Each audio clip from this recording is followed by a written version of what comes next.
Here's a question. Does God live in houses made by human hands? Well, Deuteronomy 4:13 states, God made this covenant, the Ten Commandments, and he wrote it on 2 stone tablets, Deuteronomy 4:13.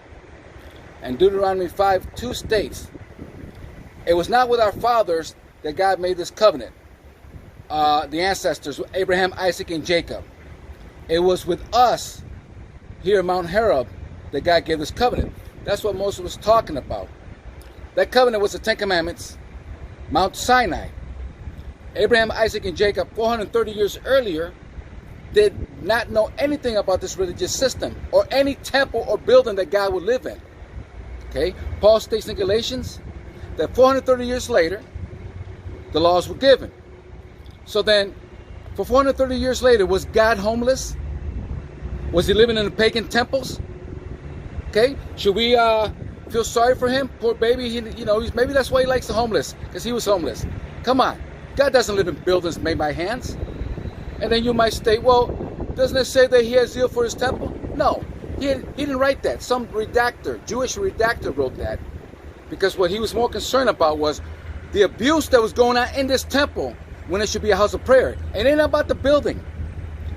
Jesus says God does not live in houses made by human hands.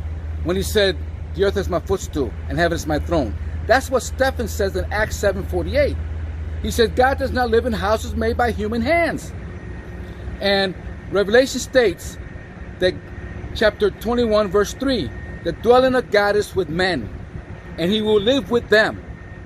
And in verse 22 states, I did not see a temple in heaven.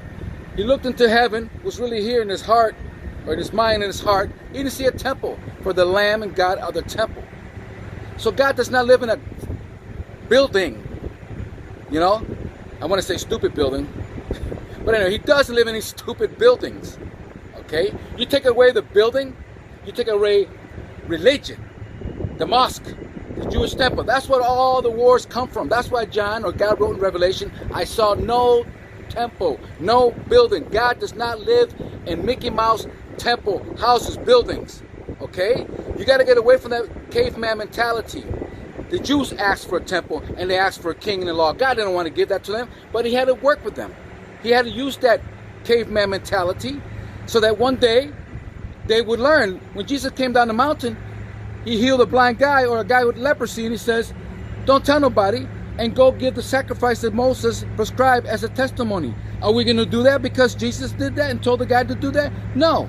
He was only doing that until he died. Then all the religious system was dead.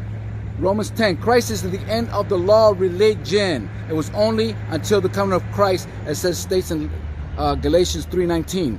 So come out of her, my people, all this religious buildings and churchy behavior, all that Mickey Mouse, childish caveman mentality, and do table fellowship and start eating together like a community, like a family, like the Messiah did. Isaiah 25, on this mountain, he'll make all kinds of 25:6, all kinds of banquets and parties and feasts for food. This is what I'm doing now. Come out of her, my people. No more buildings, please. GreatestOneCommand.com.